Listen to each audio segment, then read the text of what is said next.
Audio Jungle.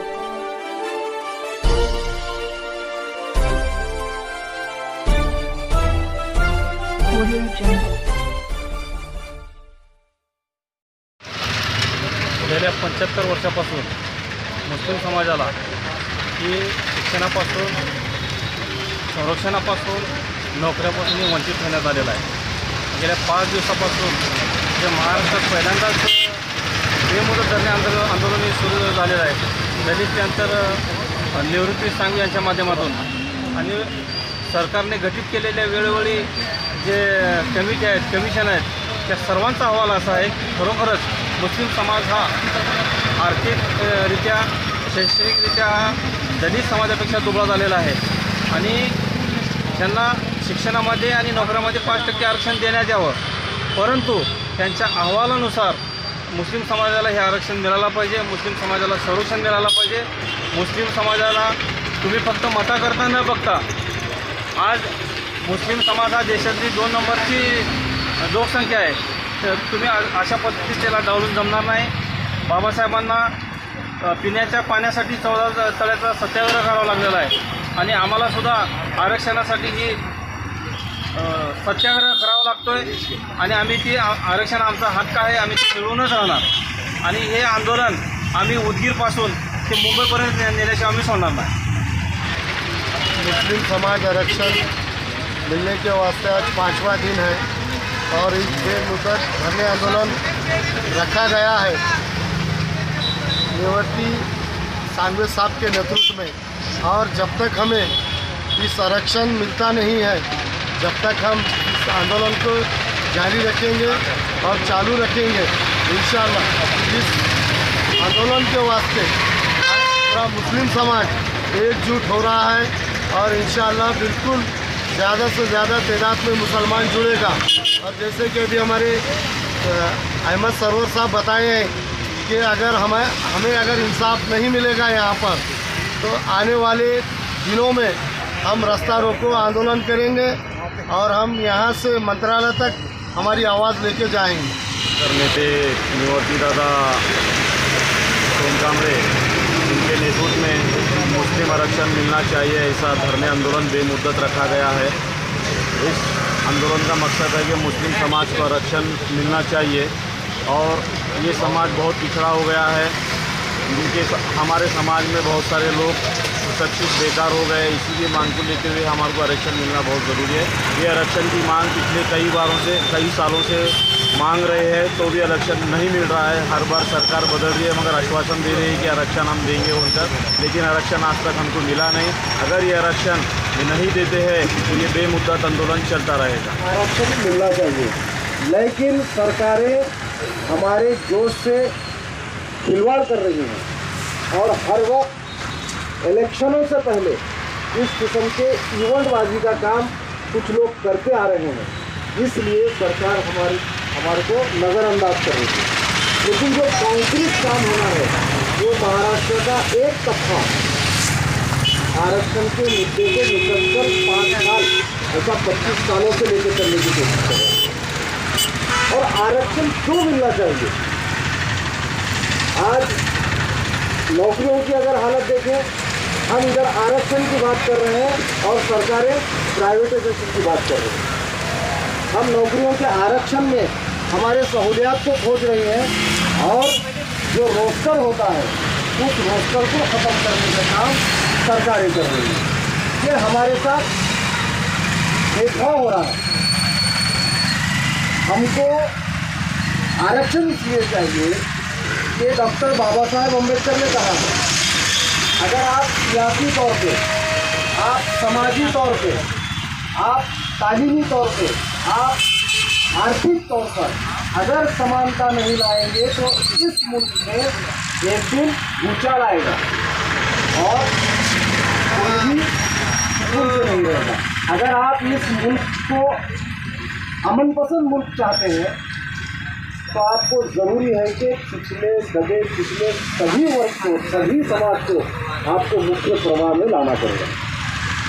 और मुसलमान इसका अव्वलीन हकदार है क्योंकि इस भारतवर्ष को इस हिंदुस्तान को, इस इंडिया को बनाने में सबसे ज़्यादा अगर किसी के कुर्बानियाँ रहे हैं तो वो 90 मुसलमान थे। आज़ादी के पहले का दौर, जब छत्रपति शाहू महाराज ने इस महाराष्ट्र को आरक्षण देने की बात की, उन्होंने दबे पिछले साथियों को अपने साथ रखा। जिस वक्त दलितों के साथ भेदभाव हुआ करता था, उस वक्त एक दलित समाज के युवक को उन्होंने चाय की टपरी लगाने का काम किए और उस चाय की टपरी पर खुद जाकर चाय पीते थे। वहाँ से यानी कि प्रैक्टिकली काम करने के बाद देश में समानता आती है। लेकिन ये सरकारें जो पिछले कई वर्षों से, किसी की भी सरकार हो, लेकिन उन सरकारों ने मुसलमानों की आवाज़ को दबाने के सिवा और कुछ नहीं किया। अगर आपको पिछली अघाड़ी सरकार ने जिस किस्म से 5% का आरक्षण दिए थे, अगर वो सरकार की शुरुआत में आरक्षण देती, वो कोर्ट में मुद्दा जाता, फिर वापस 5% आरक्षण का जो कोर्ट ने फैसला दिया, उसके लिए जो ऑर्डिनेंस पास करना था वो सरकार कर सकती थी। लेकिन इस किस्म से एक राजनीतिक खिलवाड़ के जरिए से मुसलमानों का आरक्षण रोकने का काम हुआ। अभी जिस तरीके से अगर आप देखें, मुसलमानों को अछूत बनाया जा रहा है, मुसलमानों के रहनुमाओं को बदनाम किया जा रहा है। कहीं औरंगजेब का नाम लेकर ये तमाम मुसलमान औरंगजेब के वंशज हैं, ये बताने की कोशिश की जा रही है, जबकि सियासत जो पिछली जो हुक्मरानी रही, उससे किसी भी समाज का कोई वास्ता नहीं है। क्योंकि औरंगजेब जिन लोगों से लड़ा है, जिन हुकूमतों से उसका टकराव हुआ है, उस हुकूमतों में मुसलमान थे और औरंगजेब के साथ काम करने वाले लोग ज़्यादातर अक्सरियत से हिंदू थे। वो कोई जाति का, किसी धर्म का प्रतीक नहीं हो सकते। जिस तरीके से हजरत टीपू सुल्तान के बारे में उनकी बदगुमानी करना था और उनके फ़ोटो स्टेटस पर लगाने की वजह से उनके कई छोटे छोटे इलाकों में उस पर घटनाएँ होना और उनकी जान जाना, जिस तरीके से सातारा में पिछले हफ्ते में जो घटना हुई जिसमें एक मुस्लिम युवक की जान गई, उसका क्या जुर्म था? उसका मोबाइल हैक किया गया। वहाँ के भारतीय जनता पार्टी के शिवेंद्र राजे भोसले जो एक्स MLA हैं, वो जब पुलिस स्टेशन में उसका मोबाइल जमा करते हैं, वो लड़का वहाँ जमा होता है, उस वक्त भी उसके ID से शिवाजी महाराज के बारे में गलत बयानबाजी की जा रही है। एक सोची समझी साजिश है कि मुसलमानों को किसी भी तरीके से दबाकर उनको सांस्कृतिक, उनका स्तर कम किया जाए, उनका मजहबी ताल्लुक़ कम किया जाए, उनका धार्मिक आस्थाओं को बर्बाद किया जाए, उसके टुकड़े किया जाए। इस किस्म से मुसलमानों को अस्पृश्य बनाने का काम, अछूत बनाने का काम एक सुनियोजित साजिश के तहत हो रहा है। यूनिवर्सिटी सांगवेल साहब के नेतृत्व में मुस्लिम धर्म आंदोलन का आगाज़ किया गया है। मैं उदगीर के तमाम मुस्लिम समाजी, मिली सभी तंजीमों को गुजारिश करता हूं कि यहां पर आकर हमारा साथ दें और यूनिवर्सिटी साहब के हाथ मजबूत करें और जूनियर कॉलेज या सीनियर कॉलेज के जितने भी स्टूडेंट हैं वो अपने स्टडी के बाद थोड़ा बहुत वक्त यहाँ पर आकर लगाएं, जिसकी वजह से आपको भविष्य में इसका लाभ मिल सके। जब भी आरक्षण मंजूर होगा वो सिर्फ आपके लिए होगा, जो स्टूडेंट हैं उनके लिए बहुत खास होगा। बस इतना कर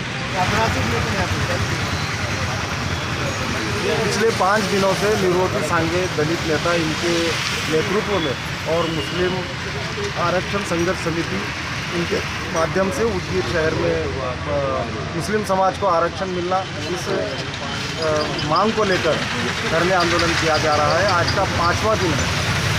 ये जब तक मुसलमानों को आरक्षण नहीं मिलेगा तब तक ये धरना आंदोलन कायम इसी जगह पर रहेगा। ये महाराष्ट्र का पहला प्रयोग है जहाँ से धरने आंदोलन की शुरुआत हुई है और ये इनकलाबी शहर उदगीर से हुई है।